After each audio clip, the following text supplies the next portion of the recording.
Yo, what up, Street Talks? This is Eric Kim. All right, the Turbo Thought. How to become more manly? What does this mean? Etc. So first and foremost, the funny bias is actually in today's society we are not permitted to be manly, nor is it actually a desired thing. So, for example, we're taught to be, more considerate, more empathetic, more open-minded, etc. Yet we are not encouraged to eat more meat, to be louder, more audacious, whatever.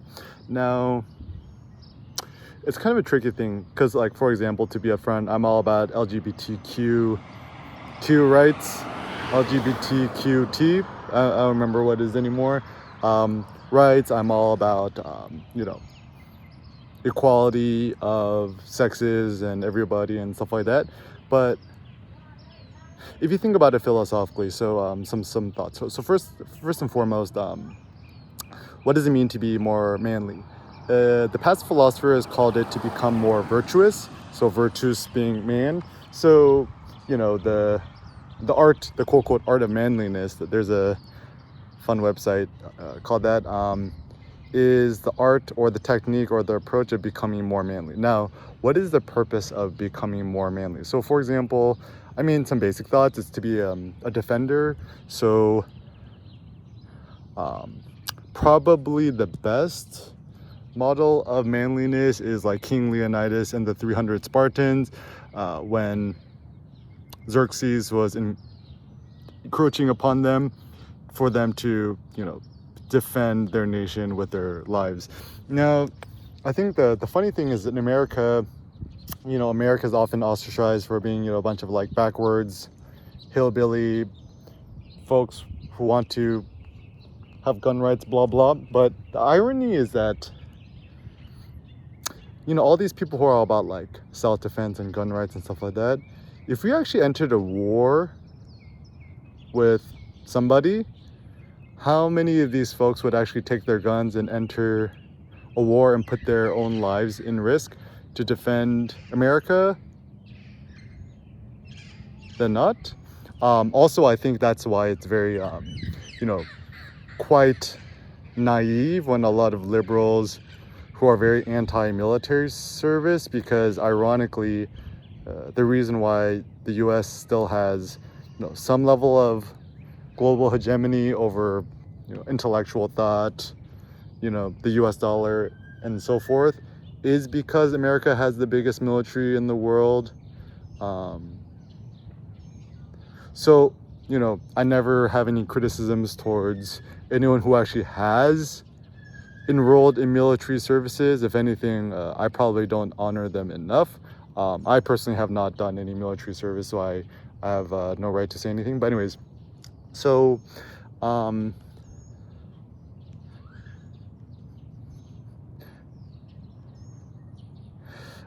a basic way to think about becoming more manly is to have more courage, physical courage and mental courage. So first and foremost, being a defender of, your wife, your spouse, your family, your kids, whatever have you, your nation, whatever you believe in. And for you not to compromise, not to be intimidated or bullied. Isn't it funny, in America we call it the quote Department of Defense, not the Department of quote offense. And even the term Avenger actually means defender. So, even in the ancient Greek times, right? What a hero was more somebody who defended their nation or their clan or their peoples. And what is necessary, like Nassim Taleb says, having some sort of skin in the game.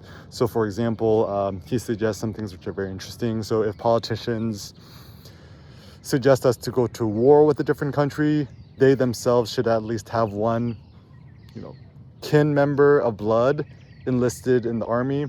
Or another thought is, if you're a politician suggesting us to go to war with whatever nation, they themselves should be in combat or have their first son in combat in the direct lines, not, doing some sort of, flying a drone pilot from, behind a computer or whatever.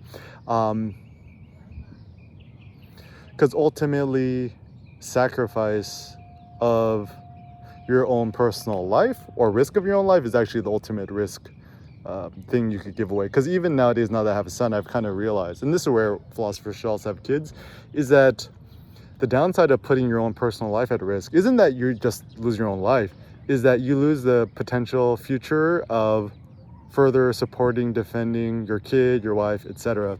So there's a superfluous downside of having a child or a family to defend and putting your own life at risk. But anyways, so like a thought, right? So if now that I have a wife and a kid, right? So if I had to put my life to save somebody else, I probably wouldn't do it, because I have to first consider my wife and my kid above my own personal feeling of trying to do a sacrifice or whatever. But anyways, so what are some thoughts? So what is the difference between man and woman? Some physiological differences, right? The man has testes, and a woman does not. That's a physical fact. And testosterone is a hormone which is produced in the testes. So we all know that as when we are first conceived, we actually all start off as women. We have ovaries, and then with testosterone hormone, these ovaries turn into testes. And actually both women and men have testosterone, right? But men just have it in a far higher concentration. I think I forget the exact numbers, but male men have at least 10 times the amount of testosterone than a woman. This is also what differentiates a lot of boys and girls growing up, is that even at a relatively young age, boys have more testosterone than men. Apparently there's a good new book on testosterone that came out just called T, which is apparently a good read. I saw it at Barnes & Nobles and flipped through it. It's pretty good. But anyways, so to boost your testosterone is a good idea. So how does a man naturally boost his testosterone? So first and foremost, I'm very anti-supplements. I'm anti-protein powder, creatine, human growth hormones, testosterone supplements, whether injected or taken orally. I'm all just about meat eating, black coffee, water, and that's pretty much it. So this is a personal thought. How buff and manly and strong can you become purely eating nothing but meat, right? So beef liver is ideal, beef heart. Carnivores and predators, that's the first thing that they eat. And also my theory is that the more cholesterol you consume, the more it boosts your testosterone.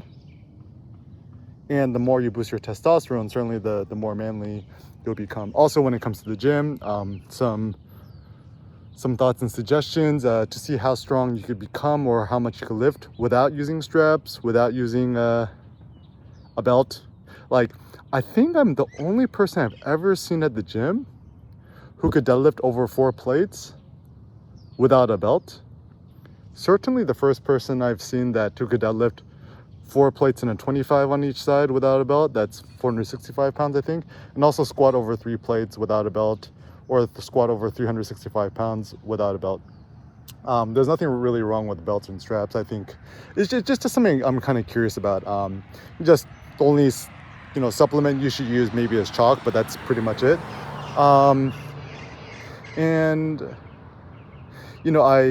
I one of the things I actually respect about South Korea and actually Singapore is the fact that there's a mandatory military service. So I don't know, I think that there must be something about the military that actually makes you a little bit more manly and stripped away of luxury.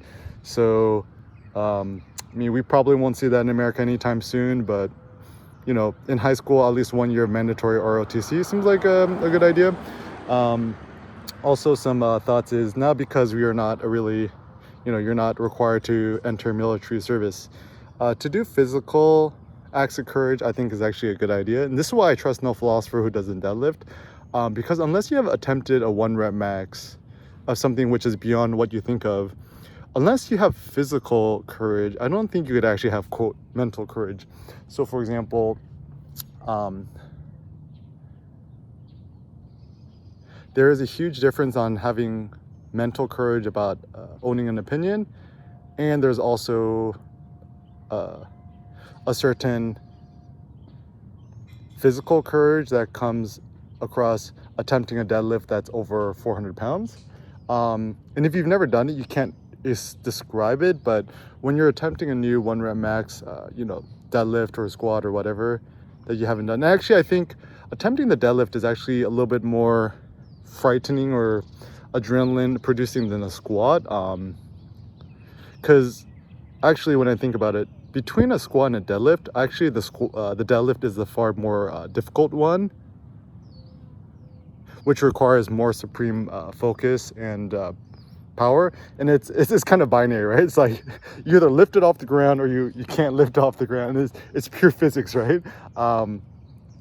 And so actually, if you think about it, a basic way you think about it is, who is the most manly person at the gym? It's the guy who could deadlift the most.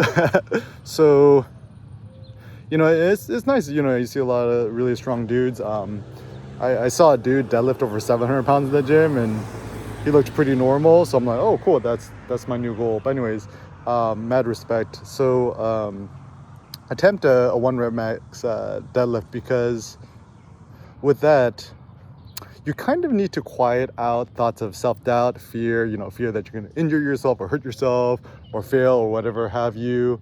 And, that feeling of adrenaline, because, we're not really entering hand-to-hand combat. Like, even as a kid, I was so obsessed with, knights and samurais fighting with swords, or maybe in some ways like kung fu movies, or those kind of martial arts films where people are actually using their bodies, because and even now it seems that the most masculine type of man we see in modern society is like Keanu Reeves, kind of the John Wick. But the funny thing is, in some ways, using a gun is more, I guess, egalitarian, because in some ways it doesn't really require like physical strength. Like, even if you look at even the new Batman, right, and Keanu Reeves, both of them are they're not that muscular. They're both kind of like scrawny looking. They would definitely not beat King Leonidas in 300 in an arm wrestling competition. So if you want a movie that actually gets your adrenaline pumping, I would actually recommend watching the movie 300, or actually there's this great bodybuilding film by Michael Bay. I don't even remember what it's called, but it has The Rock in it. It's actually pretty hilarious.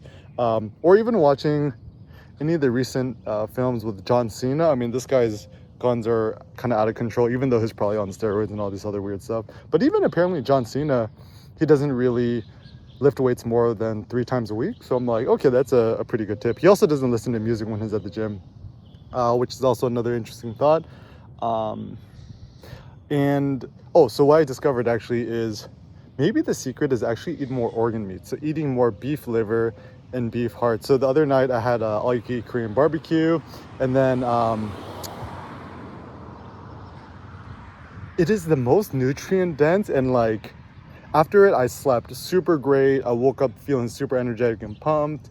And then after going from the beef liver and the beef heart back to the lean meats, it's like I wasn't even eating the same thing. So maybe as an experiment, just eat more beef liver and heart. Just cook it, top it with Dijon mustard and hot sauce, and go at it. Attempt a 1 rep max. So my simple suggestion for the gym is, and this is an experiment for myself too, is it takes more skill and manliness to do less frequency than more. So force yourself not to go to the gym more than 3 times a week. And every time you go, you could only attempt a 1 rep max. So for example, a simple split is Monday, Wednesday, Friday. Monday, you attempt a 1 rep max deadlift. Wednesday, you do some sort of 1 rep max floor dumbbell press or bench press or whatever. And then Friday is a 1 rep max squat attempt. And every time you go to the gym, the sole purpose is for you to break your quote 1 rep max, which is your 1 repetition maximum of a given weight you can lift. So let's say, this week you deadlifted 475 pounds, you wait a week, and then your goal is to add 2.5 pounds to each side. We call it a potato chip. And then you attempt 5 pounds more than what you did last week. So instead of doing 475, you did 480 pounds. And then you just keep attempting it more and more. And then sometimes you get it, sometimes you fail. It's not a big deal. It's more about a practice, just like what Allen Iverson says. And actually, a way to become more manly is, my thought is, to become more manly begins in the legs. And also,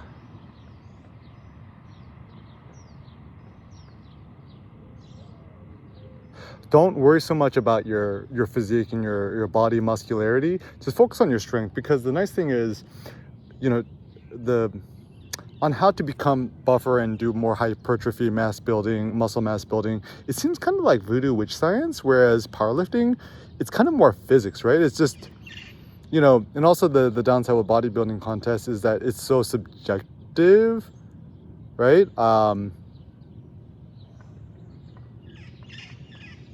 Whereas powerlifting, it's very objective and physics based. It's like, it's binary. Either you can lift the weight or you can't lift the weight. It's like super simple, right? So I think it's a better goal to strive to deadlift 400 pounds, 500 pounds, 600 pounds, whatever have you, instead of trying to get super duper swole. And then that puts you on the rabbit hole of, you know, taking all these supplements and drugs and weird stuff. Anyways, and also don't be fooled too. There's actually a lot of CrossFit athletes, powerlifters, strongmen, bodybuilders, even like the natural calisthenics guys and yoga people. A lot of them actually do like weird human testosterone enhancing, anything that, like, this is my thought, any fitness person who's on social media or make their living or part of their living or has sponsors from their physical performance is actually low-key incentivized to cheat or use some sort of strange supplements. So don't trust nobody else but yourself. So, like, you know, I guess I was pretty naive. Like, you know, everyone's like, oh yeah, of course all the bodybuilders do steroids. That's common knowledge.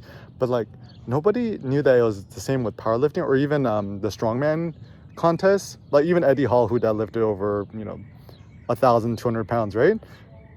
I'm sure he was injecting himself with something. Like, it's like, it's not a big deal. I just feel like, I just wish that it was just more made transparent. And apparently a lot of these guys in Hollywoods is the same. But anyways, so but ultimately, to become more manly is to set some sort of standard for yourself,